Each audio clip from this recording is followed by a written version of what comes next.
ఇప్పుడే అందినటువంటి వార్త.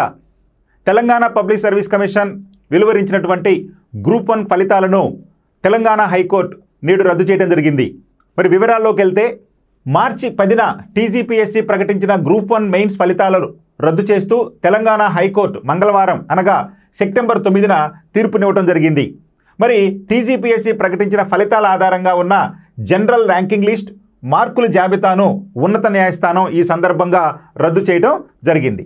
మరి దేని ఆధారంగా అంటే సంజయ్ వర్సెస్ యూపీఎస్సీ కేసులో సుప్రీంకోర్టు ఇచ్చినటువంటి మార్గదర్శకాల ప్రకారం మళ్ళీ మూల్యాంకనం జరపాలని ఆదేశించడం జరిగింది ఈ సందర్భంగా హైకోర్టు.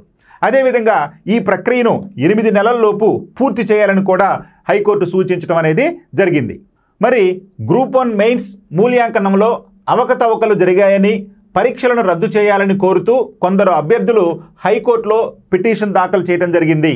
దానికి అనుగుణంగానే ఇందుకు ప్రతిగా ఇప్పటికే నియామక ప్రక్రియ పూర్తయి ఉత్తర్వుల దశలో ఉన్న నేపథ్యంలో పరీక్షలను రద్దు చేయటం సమంజసం కాదని పేర్కొంటూ మెయిన్స్ ఫలితాల్లో ఎంపికైన అభ్యర్థులు కూడా వేరుగా మరో పిటిషన్ కోర్టులో వేయటం జరిగింది.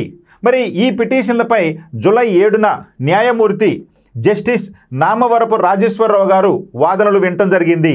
తాజాగా ఆయన ఈరోజు వెలువరించినటువంటి తీర్పులో మరి ఫలితాలను రద్దు చేయాలని చెప్పి ప్రకటించడం జరిగింది. అంటే పరీక్ష రద్దు కాకుండా ఫలితాలను రద్దు చేసి మూల్యాంకనాలను మళ్ళీ చేయాలని చెప్పి ఆయన ఈ సందర్భంగా చెప్పడం జరిగింది. అంటే ఇద్దరు వాదనలు విన్న తర్వాత ఆల్రెడీ సెలెక్ట్ అయినటువంటి లిస్టులో ఉన్నటువంటి వారి వాదనలు, అదేవిధంగా అవకతవకలైనటువంటి సందర్భంగా కొంతమంది విద్యార్థులు ఇచ్చినటువంటి వాదనలు విన్నటువంటి న్యాయమూర్తి గారు ఈ తీర్పు వెలువరించడం జరిగింది. సో ఇందులో సారాంశం ఏంటయ్యా అంటే ఫలితాలను రద్దు చేసి మూల్యాంకనం మళ్ళీ జరపాలని, ఈ మొత్తం ప్రక్రియను 8 నెలల్లో పూర్తి చేయాలని చెప్పి మన హైకోర్టు తీర్పు ఇవ్వడం జరిగింది.